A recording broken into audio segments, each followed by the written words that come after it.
నేను 2016లో అసెంబ్లీలో ఒక విషయం మాట్లాడాను. అది ఒక్కసారి మీరు చూస్తే మీకు ఒక అవగాహన వస్తుంది. ఎవరు మోసం చేస్తారు, ఎవరు ఈ రాష్ట్రానికి న్యాయం చేస్తారని ఒక ఆలోచన, ఒక ఐడియా వస్తుంది. ముందు ఆ వీడియో ఏమంటాను. తిరిగిపోయింది పని, మీతో ఆగదు.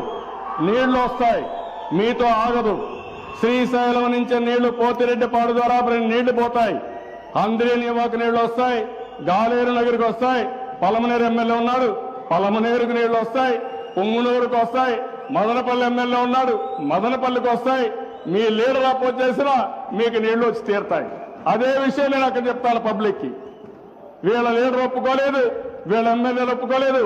నీళ్లు మాత్రం తెచ్చాను, తెస్తానని చెప్పి మళ్ళా ఒకసారి చెప్తా, 100 సార్లు చెప్తా. అదే జరుగుతుంది రేపు. వాయిల్పాడు ఎమ్మెల్యే ఉన్నాడు, మీ ఊర్లో కూడా నీళ్లు వస్తాయి, తీసుకొస్తా. ఆగే పరిస్థితి లేదు. మీరు అడ్డం, మీ లీడర్ అడ్డం పడినా ఆగదు. మీ లీడర్ అడ్డం పడితే పులివెందులు కూడా నీళ్లు తీసుకెళ్తా. అడ్డంగా పడుతున్న నీళ్లు ఇస్తా. వదిలిపెట్టే సమస్య ఉండదు. అది గుర్తుపెట్టుకోండి. మీరు అంత ఈజీగా తీసుకోవద్దండి ప్రజా జీవితాన్ని.